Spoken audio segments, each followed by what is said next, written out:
Hello YouTube and welcome back to the Woman in Black month. So this is going to be the final installment in this series, or at least until I actually look at the stage play, if I ever do, or if I ever look at the sequel book.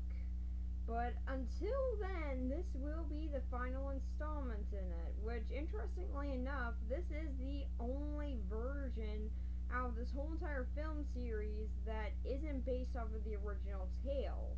Now, it does have aspects of it, and it is technically based off of a book, even though I'm pretty sure that book was made as a tie-in, but this is still the only one that actually has its own original story.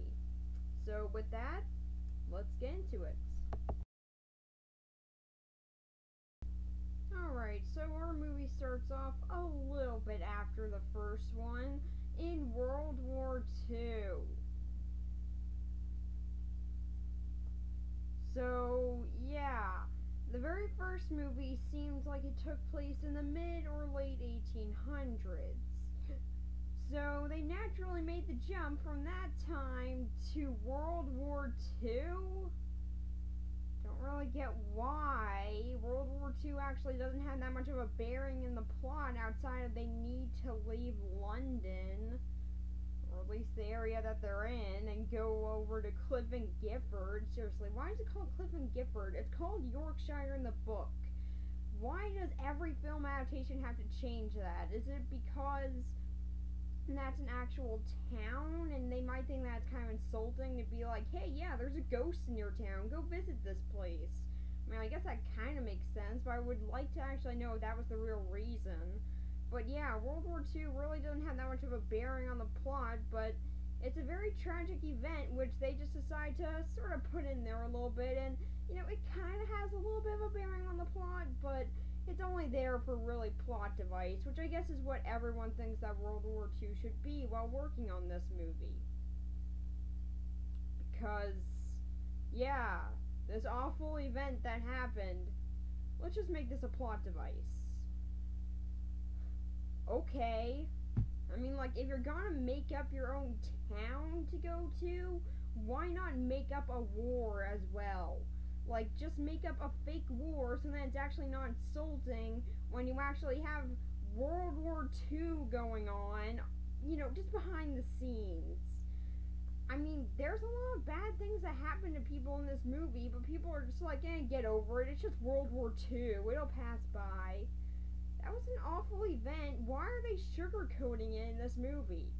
But anyway, so onto the movie, we see that Eve Perkins is now trying to get all these kids over to Eelmarsh House.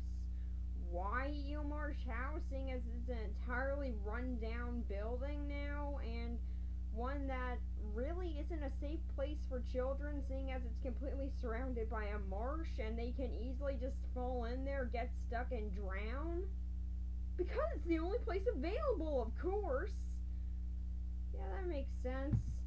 So, yeah, they all go there. Eve meets Harry, who says he's a pilot, although we'll find out later he's not because he has PTSD. Which, by the way, PTSD, yeah, that's also, you know, it's kind of a side thing in this movie, because even though that is a very serious issue, you know, I mean, that's just something that we should just ignore for this movie. It's not that big a deal, and it kind of has a bearing on his character near the very end, so therefore, it was needed.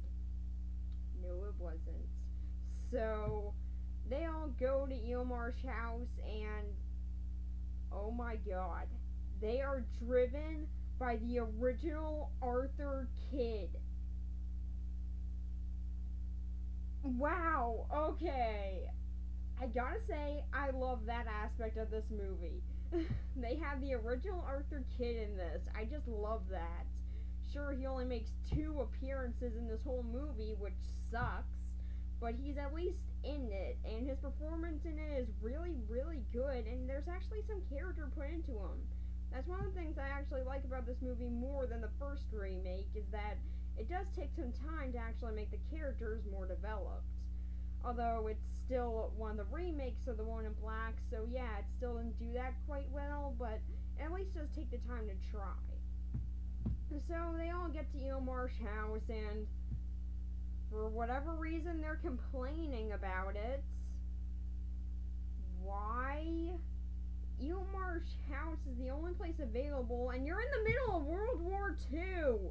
I think that you can just sort of, ignore the quality of the place and just sort of accept that these people are nice enough to give you your own area to live in while there's a war going on. I think that you should be a little bit more appreciative of that. But no, I mean, there are some rooms locked upstairs, and we just sort of got this one room for all these kids. Like, it's not a good quality house then. I mean, sure, it's an old house now and hasn't been taken care of that well, but that's really the only problem with it. And you're in the middle of World War II. What are you looking for? Perfection? So, yeah, while they're at the house, Eve tries to bond with one of the kids named Edward, who starts making his own little bonding with the woman in black. Why is she trying to bond with him? Oh, we'll get to that.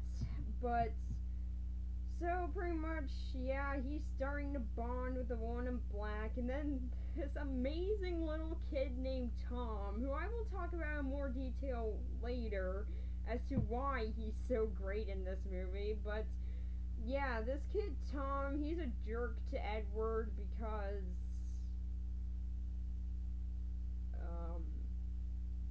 his parents are dead. Really don't get it, but that's really the only reason I can come up with as to why he wouldn't like Edward. Really makes no sense, but outside of that, Edward has done nothing to this guy, unless if Tom just got annoyed that Edward was drawing in a room alone. I really don't get what else could have set him off there. Maybe he was upset about losing his parents as well because of the war, and now he had to leave them. I don't know, but I feel like that should have been explained a bit more. But yeah, pretty much he locks him up in a room, even though he didn't mean to lock it. The woman in black comes to Edward, and she gives him a doll. How terrible of her. Now he'll be sort of insulted for carrying around a doll, I guess. Her evil plan. So, yeah, Tom and also James, to a lesser extent, get in trouble for that. And then Tom still acts like an a-hole later on to Edward, and the woman in black decides now she's gonna help out Edward because, I mean, she gave him a doll, so yeah, now they're best friends.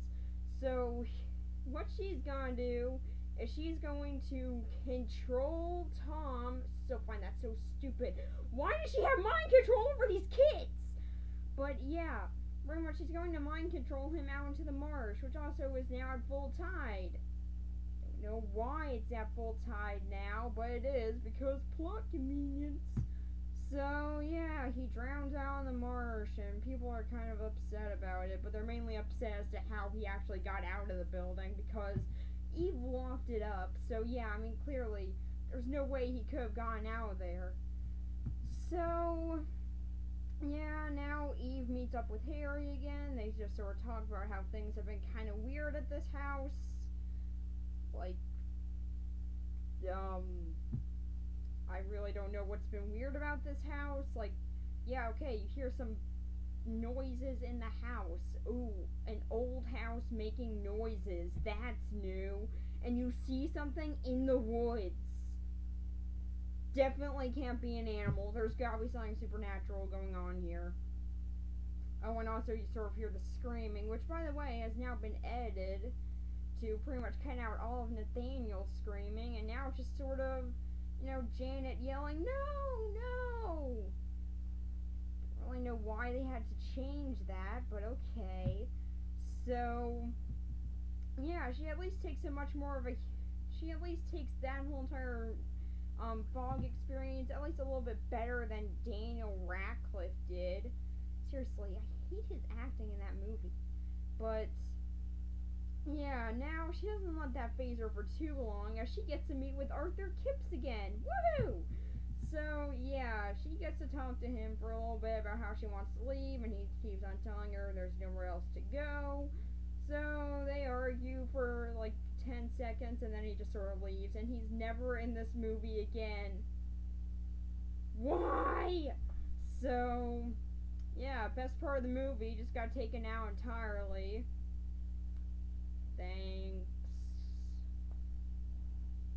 Screw you, movie. So, yeah, now Eve tries to convince Harry that there is something supernatural going on, and they just sort of snoop the house a little bit to find some evidence of this, because clearly there's gotta be some evidence on this in the house. And Harry finds the audio recorder.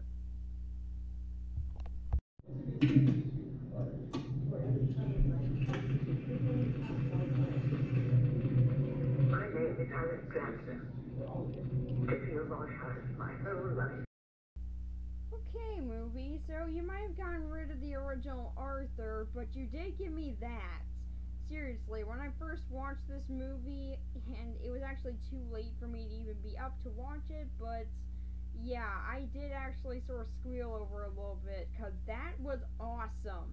There are two references to the 1989 movie, which might explain why they do try and have a more subtle approach on the horror here, as they actually might have watched the original, and have actually seen how the original did its horror, which was much more subtle. So I really do like how they actually do reference that one here. It's something that's very small, and if you haven't seen the 1989 movie, then there are little things that you can just sort of shrug off. But if you have seen that one and you do know how it did its horror well, and how great that movie actually is, and then you see some references to it in this one, then it's something that I just really did appreciate. Although it does make me wonder why Dr. Rhodes, who by the way is played by Arthur's character, he's played by the original Arthur's actor, does make me wonder why he brought them to Eilmarsh House. I mean, he's had his own experience there. It really didn't end well for you, Arthur. Why would you take people back to that? I also want to see some behind the scenes footage if there was ever him joking about how he's already been there. Seriously, I gotta find some behind the scenes footage on this. But yeah, after that little bit of awesomeness, there will be no more references to the 89 movie. Crap. But we do get to see Eve go to a crypt and also meet up with an old nutjob who's blind. Importance?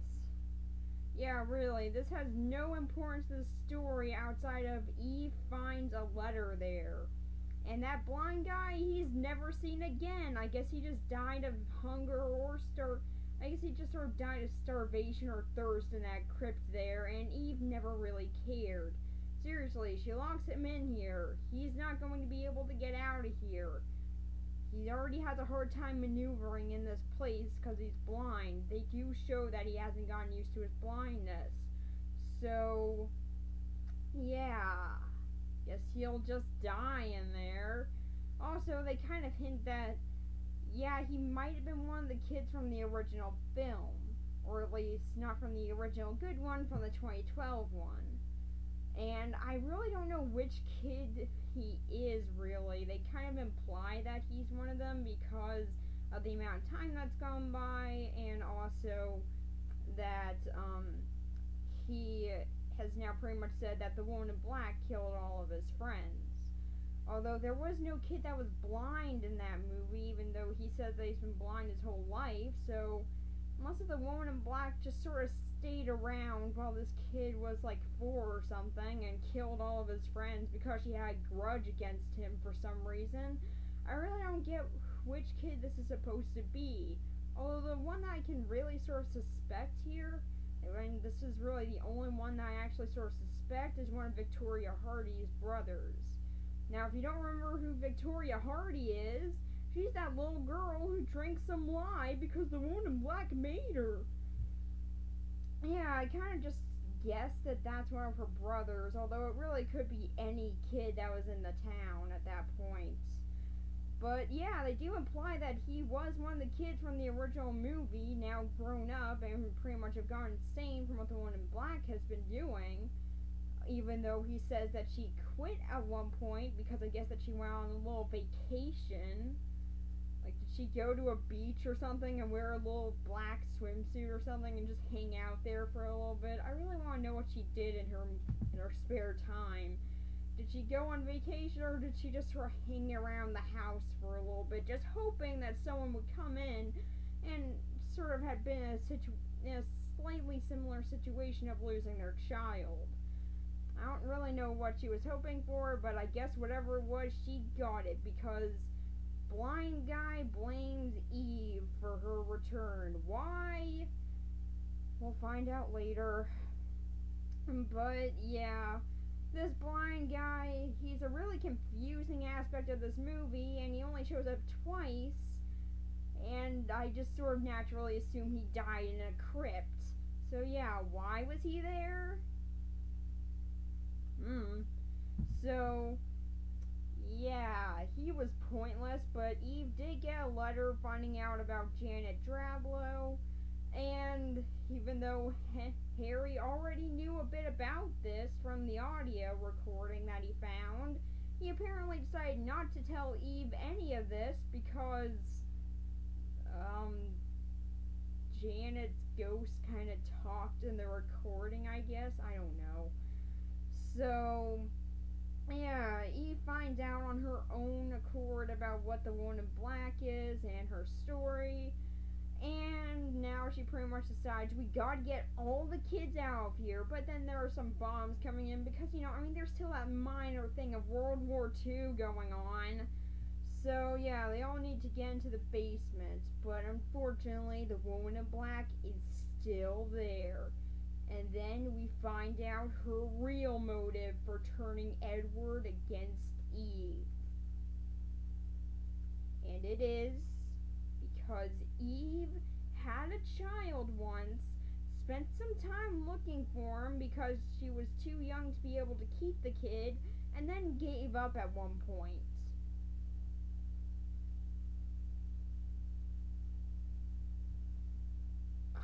What?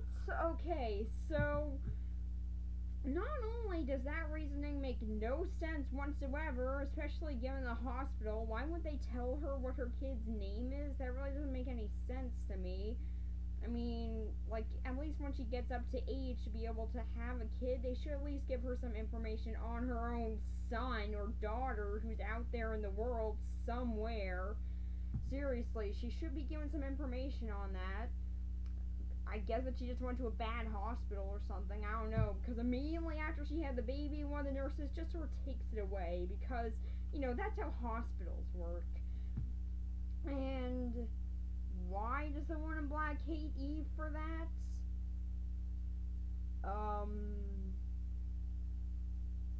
Because the Woman in Black lost her kid too?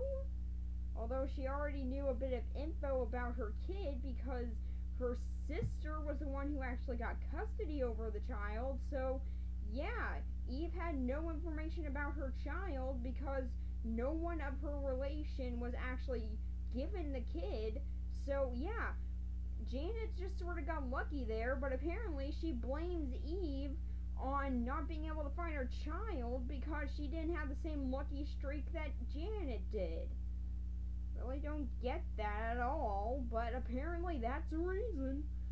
So, yeah, Eve tries to convince Miss Hogg, who's another woman taking care of the children, that the Woman in Black is in there to kill all of them, or at least all the kids, and amazingly, Miss Hogg doesn't really believe that. That is until Joyce goes off and dies. I mean, she almost died once, but yeah, now she's really dead. Why they didn't just kill her the first time, I don't know.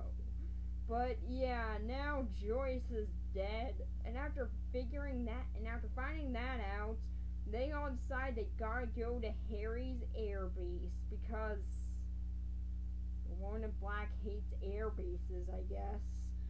So they all go there, and then we find out the awful truth about Harry.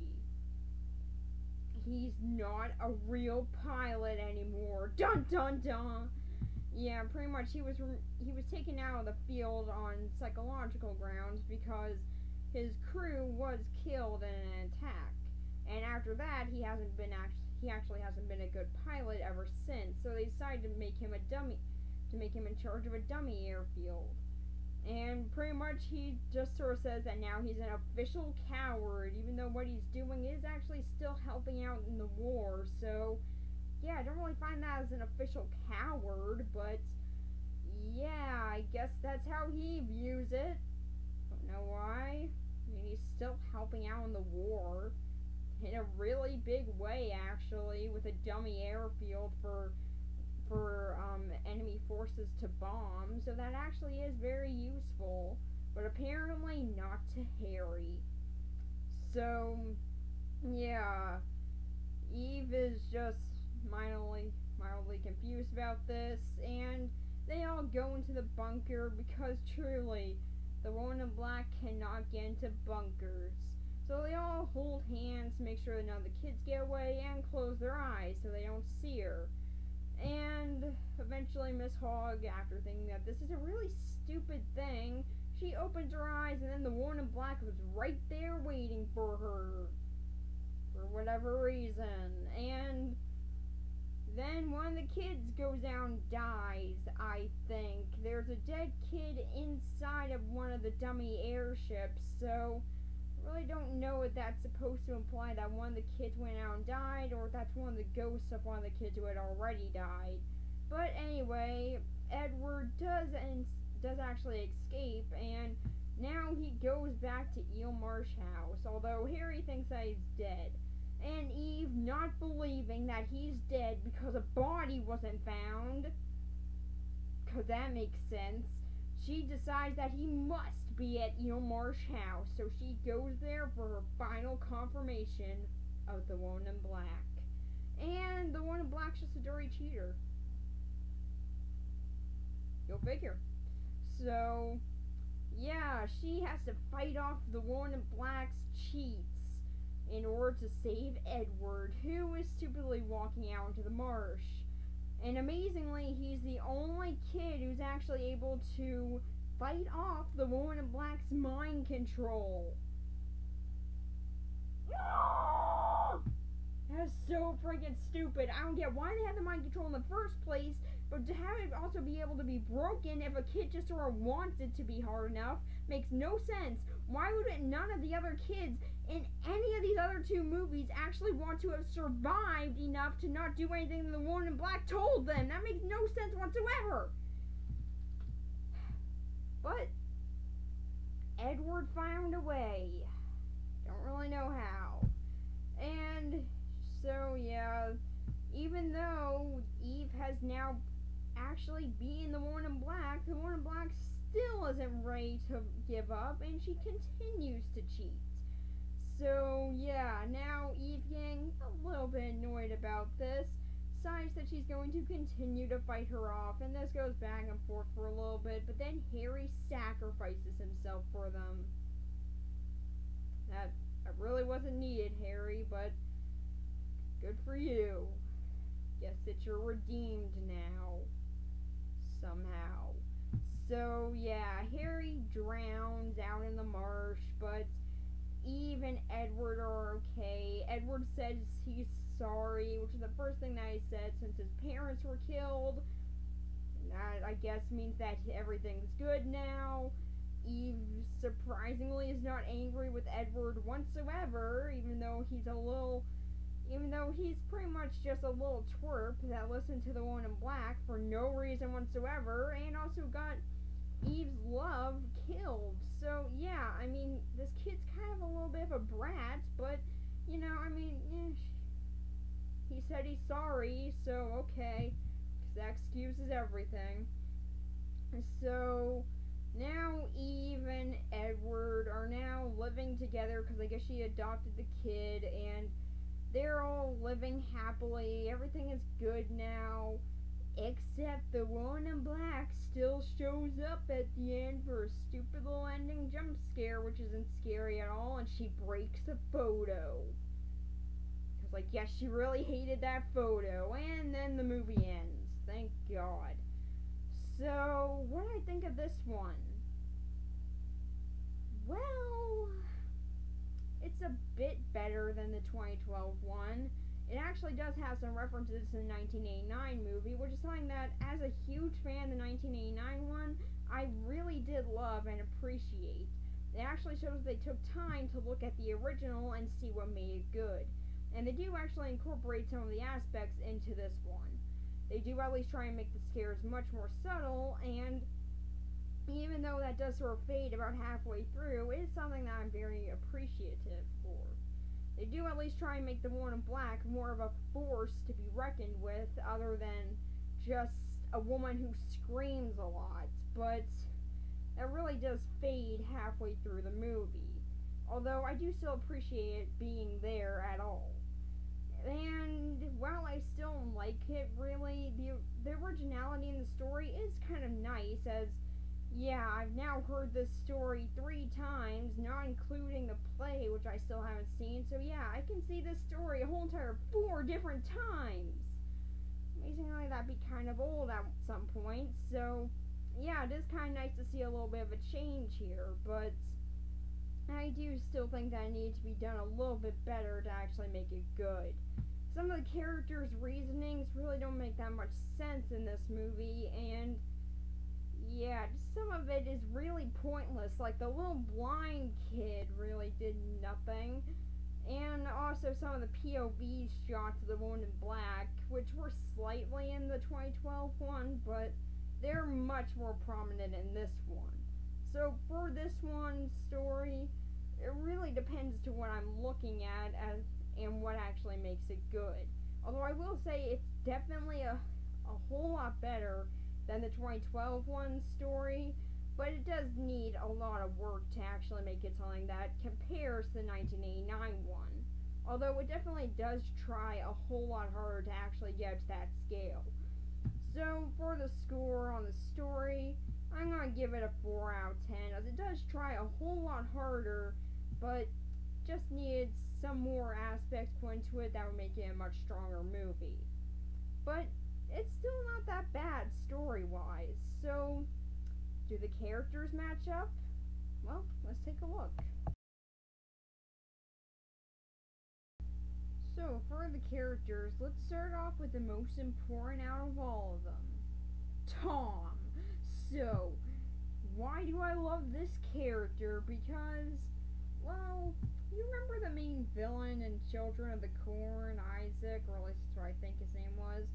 Can't really remember, but remember him? Yeah, well, think if a kid in 2014 saw Children of the Corn and saw Isaac's character in that, and then was asked to be in the Woman in Black 2, and then he decided that since he's going to be an a-hole character anyway, he might as well try and channel Isaac's character all into him as he's in this movie. That is pretty much Tom. So yeah, that's really what makes him a lot of fun in this movie. He really just sort of seems like, well, the same fun character that was in Children of the Corn, except unfortunately Tom doesn't have as much screen time.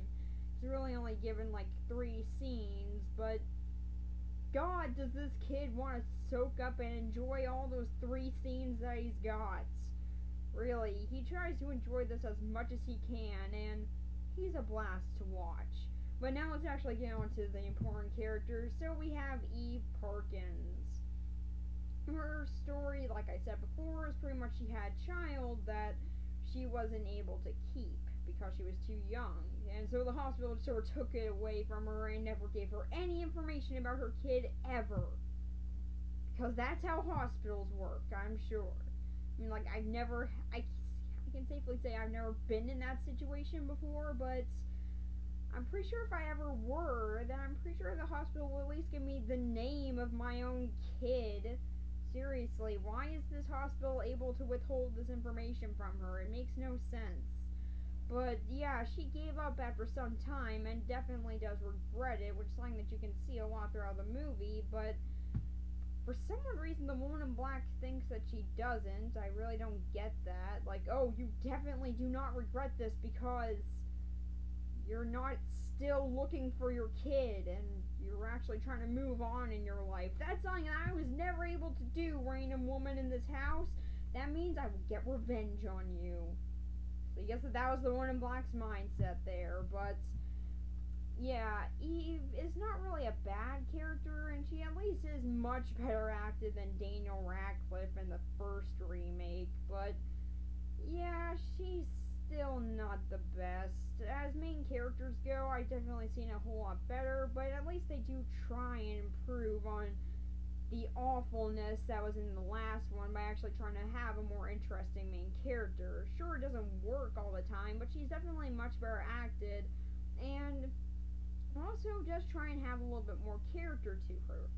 Like, you can see that she does try and be an overly nice person to try and make up for what happened with her son.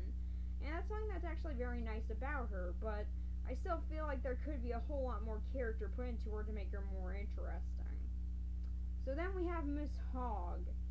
What a weird name that is, but yeah, her real name is Jean Hogg, so that makes it better, I guess. So yeah, there's actually quite a bit of character put into her in the first half of this movie, which I actually really liked. You know, for one thing, when you first see her, she's just kind of tough on the kids, especially on Edward, because I don't know, just like, I guess that she has the same mindset of Tom, that his parents died, better be mean to this kid. Seriously, why is that a mindset of two of the characters in this movie? I really don't get it. But later on in the movie, it is actually explained as to why she acts this way. Her whole entire family, pretty much her husband and her 2 children, are actually in war right now, and she's worried that she'll never be able to see them again. So she pretty much tries and put on a facade as being much more tough than she really is about the scenario, and is pretty much trying to make other kids and other people be as tough as her to be able to get through these harsh times. Now that's something that I really, really did like about this character, and honestly I feel like if that was put more in a focus, then it would have actually made one of the characters in this movie really interesting. But sadly, that moment is only one scene where it's revealed, and after that it's never really brought up again, outside of this one little bit where she brings up her husband. But after that, it's really never brought up again. Although, pretty much the best way to describe her character is actually one of the lines said in the movie, which pretty much her husband told her that she's the toughest soldier that he's ever seen. Now, that's something that I really did like about her, and it does sum her up very well. And I really did like that little bit of her character, but sadly, it's not focused on, and then halfway through the movie, for whatever reason, she just becomes a complete skeptic of everything. Even after being given evidence about the woman in black, she's still skeptical about it. And that's pretty much her character for the rest of the movie. So that little bit of interesting character put into her is pretty much taken out of this movie entirely. But I do still like that it was there. And I feel like if it was followed up on more, or even if she was the main character, it actually would have been a pretty interesting bit of character put into her. Then we have Edward, who was really bland, honestly. Now, yes, he is supposed to be a very sad character in that he lost his family during the war, and now he's pretty much become speechless because of this traumatic event. Now that makes sense, but really, it's just the way this character is acted, and that pretty much doesn't seem to care about anything anymore, which I guess makes sense after what he went through. But pretty much, there's nothing really wrong with him. I just feel like this actor really didn't have enough to wasn't really that good enough to portray this type of loss that this character is dealing with. I don't know, I just feel like that could, if the loss of his parents was more in focus with him, he would have been much more interesting, but unfortunately it isn't. And the main bit of his character is pretty much, he's silent now, and he's listening to the woman in black. It's pretty much his whole entire character throughout this movie, and yeah, it's definitely what weakens his character a lot. But he's still not awful. I mean, I definitely do like him much more than I liked, I don't know, whatever the kid in the first movie was called. Like, Arthur Kip's son. Yeah, I forgot his name, but he's definitely a much better actor than that kid, so that's something. And at the end of this movie, he actually seems, like a normal kid. Oh my god. Yeah, him and Eve actually do have a good relationship at the end of this movie, which is actually put into focus quite a lot throughout the film, but sort of dropped halfway through, which I really don't get. I mean, it is an important aspect to this movie's story, but it's just sort of dropped randomly, which really makes no sense given the whole entire movie and its plot with the Woman in Black and what she's actually trying to do to Eve Perkins.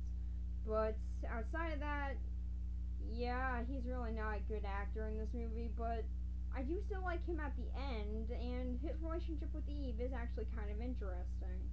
And I do actually think that if there was a better kid acting in this movie, then he would have actually been a much better character. And then we have Dr. Rhodes.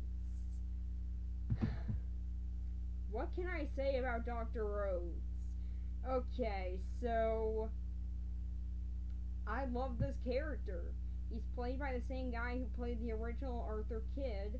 Yeah, Arthur Kidd, not Arthur Kipps. Don't know why I made that mistake earlier, but yeah, he is played by that same actor, and seeing him even return to this franchise is cool enough already, but he's actually a very interesting character in this movie, even though he's only given 2 scenes with only a brief character interactions. He's still a really good actor. Honestly, I really should just check out more of this actor's stuff. He's really good. But, yeah, he's still a great actor, and he actually does hold his ground a lot in this movie. Miss Hogg, whenever she complains about the condition of the house, he says, well, this is the only place around, so shut up, we can't do anything else for you right now. And he actually is a very strong character in that regard. Also, the fact that he's seen war, which is kind of interesting. It's a very small thing in just a minor line that's brought up, but it does add a little bit more character to him, thinking that he might have also been in the war at one point, or at least worked as a doctor in it. So yeah, he has seen the bad side of war. That's definitely implied in this movie, and it adds a lot more interesting bits to his character. Unfortunately, he only shows up 2 times in this movie, which really sucked to me because he was by far my favorite character in this whole thing. So yeah, him just being in here for 2 bits really did annoy me, but at least we got 2 scenes with him, so that's nice. So then we got Harry. Meh. Like I said before, his biggest amount of character is just, well, I couldn't save my crew, and now I pretty much work at a dummy airfield. Like, that's his biggest character development right there. And while, yes, it is still sort of a tragic thing that he lost his crew and wasn't able to actually help them out, even though he really did try, I really do feel like he shouldn't be blaming himself for it. I mean, there was really nothing that he could have done in that scenario. And as his character goes, he's alright, although he does have a weird fear of water. Like, yes, my crew died in the water, so now I don't like water. I just want to see Eve turn to him and say, you know your body's mostly made of water, right? Crap, I hate my own body now. Like, I really just want to see that happen at one point in this movie, but unfortunately, we didn't get that. I don't know why, that would have been great, but yeah, as Harry goes in this movie, he's alright. I just feel like if they put a little bit more character into him outside of backstory, then he would have been a much more interesting character. Although I do like seeing how the PTSD from what happened with his crew has affected him. That was actually something that was kind of interesting, but unfortunately, much like Miss Hogg's storyline, it's very much on the side to make room for the Woman in Black. So then we have the last important character in this movie, Joyce. Everyone remembers her from this movie, right? Yeah, Joyce, she's that little girl who got killed. Yeah, I know that's kind of vague given how many little girls die in these movies, but yeah, pretty much Joyce is the one that tried to wrap some dumb red yarn around her neck. That was really stupid, seriously. Why does the Woman in Black control these kids? I never get that. Does it wear off when they actually get into adulthood? Then why does it have to be into adulthood? The Woman in Black's son died when he was like 5 or 6, or maybe even 7 at the most. So yeah, I honestly feel like Joyce should have outgrown the control of the Woman in Black, but apparently no, that's not how it works.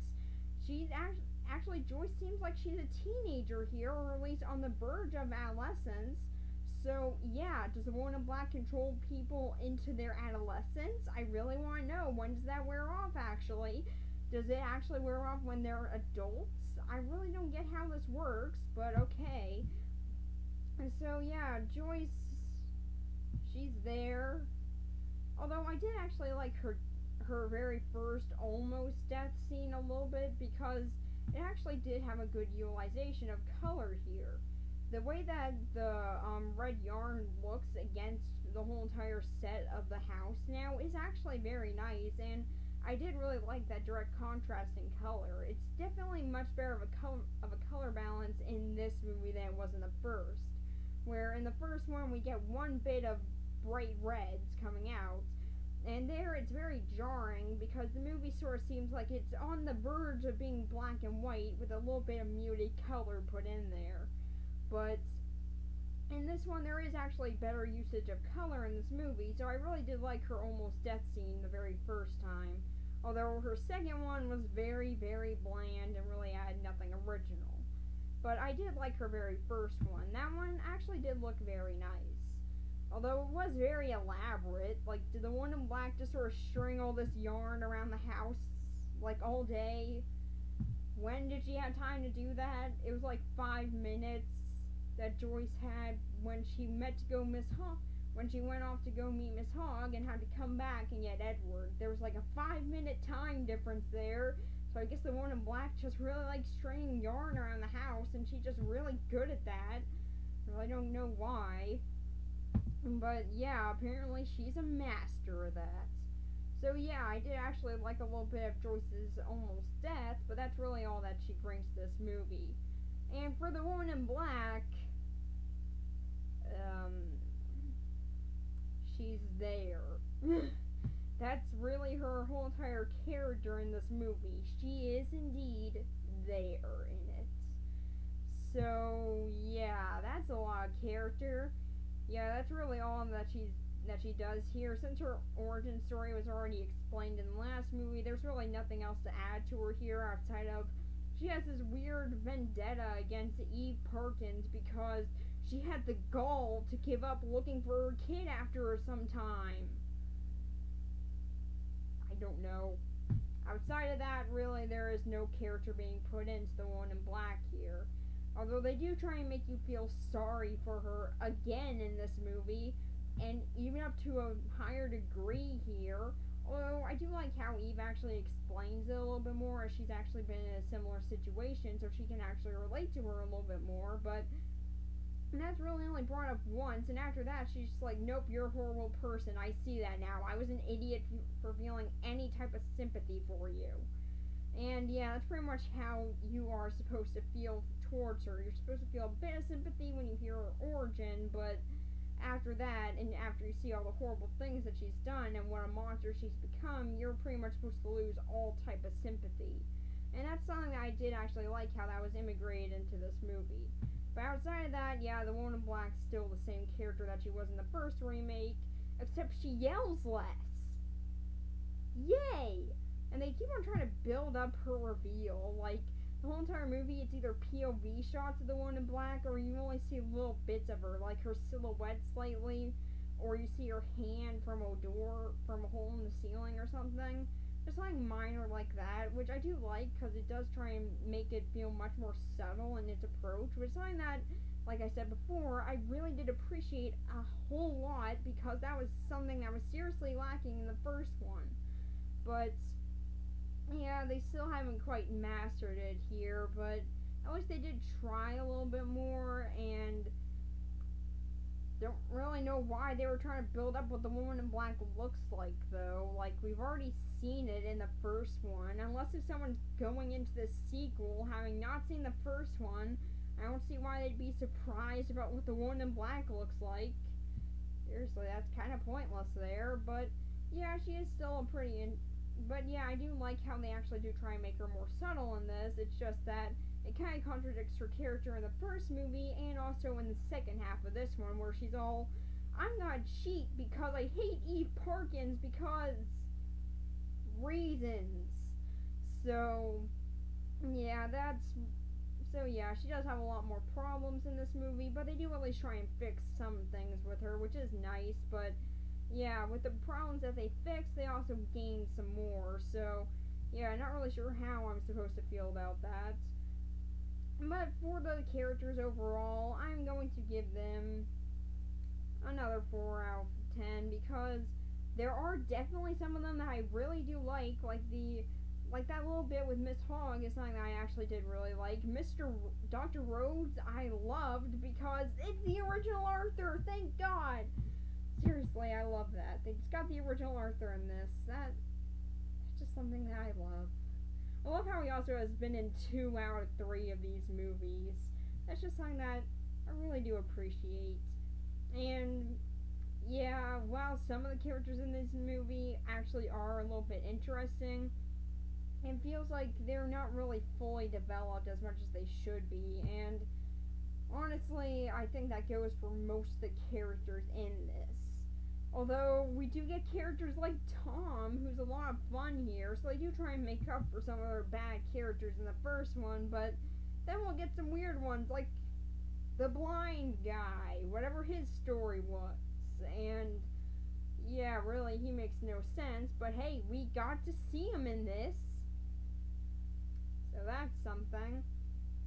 And so yeah, really the characters on this one, it just sort of depends to which one you're looking at, but even if they are good, or at least do have good aspects for character, it's not always actually fully developed, although there are some of them that I do still like. Like Dr. Rhodes, even though he's only in this movie 2 times, they do still put a lot of development into him, and his acting definitely does break through for most of it definitely does surpass most of the characters in this one. So yeah, there are definitely some good characters where if you just take the time to appreciate them, then they are definitely very likable. But yeah, there are still a lot of others in this one that are just very bland and do follow the same tropes as the first one. So really, it just depends as to who you're looking at exactly. So what do I think about this one overall? Well, I'm mixed on it. Because, like the characters, there are good and bad aspects to it. It does definitely try a lot harder than the 2012 one, and actually does try and have a much more interesting story with it, as it's actually an original one, so it does actually give it its own variety. And I do actually like how it's done that way, although I really don't get why the one in black hung around this house for this long, like, really, late to mid 1800s to World War II. Why was the one in black staying in this house? I mean, like, sure, in this one, it's never fully implied that she could actually leave, Cliff and Gifford, but seriously, I'm pretty sure that she can. Oh, wait, no, actually, yeah. Yeah, it is implied that she can, because at the end of this movie, we actually do see her leaving Cliff and Gifford to go follow Eve and, Edward. So, yeah, she can leave this town. Why hasn't she left this town? If she wants to spread her misery so much, why doesn't she leave to a town that's actually, oh, I don't know, populated? Because seriously, all that we see of Cliff and Gifford in this movie is a doctor living there and some old nut job who's blind who lives in a tomb. Unless she really loves messing with those guys, I really don't get what she's doing here. But yeah, I guess she really does love messing with them. So yeah, I actually do kind of like the story of this movie. It does actually try and be a much more original film than all the other versions, the one in black, and actually does try and be a little bit more interesting with its approach, and does try and step up things from the 2012 movie, and actually does try and make them a little bit more interesting. Although it doesn't always succeed in that aspect, and can get kind of confusing at times as to why they even put some things in there, like the little blind guy in the tomb. What was his point again? And there are also some characters in here that really do range on being interesting or actually just being alright in there, or just sort of being in here for just their own reason, but it's really not that much needed, to be honest. There are a lot of characters like that in here who are just here because they're needed for a few scenes, but after that, they're just sort of there for a little bit more. But yeah, the characters in this one, it definitely does range from actually having good ones to having ones. So yeah, it really does range in that. But for this movie overall, I'm gonna give it a 4 out of 10, as it's a decent one. It's just, or at least it's a decent version of the One in Black, but it just sort of seems like it's trying to combine the 2012 one and the 1989 one into a very weird combination that honestly doesn't really make that much. Honestly, can work in some areas, but fails a lot in others. So it really just depends to what spot you're looking at in this movie. And so what I think about this series overall, well, I can safely say that I love it. Now, yes, it does have its downsides, like with this one and the 2012 movie. Those are definitely the weaker aspects of this whole entire series. But it does actually have its good aspects as well, like the original novel and also the 1989 movie. So yeah, pretty much this whole entire series is split right down the middle for me, from hating it to absolutely loving it. So yeah, it can either be a very chilling and haunting ghost story, or it can just sort of be a very boring movie that pretty much just destroys what was actually good about the original. So really, it just depends to which version you're actually looking at. And so for this whole entire series, I definitely say check it out. You might not get the best things out of it all the time, but you'll definitely get something really nice and actually pretty atmospheric and creepy out of it. So yeah, for this whole entire series, I absolutely love it and definitely do recommend checking it out. So yeah, that's pretty much it for the One in Black month. Now, yeah, there are some things about this series I haven't seen yet, like the original, like the play based off of the original story. That one I haven't seen, and I also haven't read the sequel book that I'm pretty sure was just a tie-in for this movie. So pretty sure it's the same as this one, but yeah, I might give it a read one day.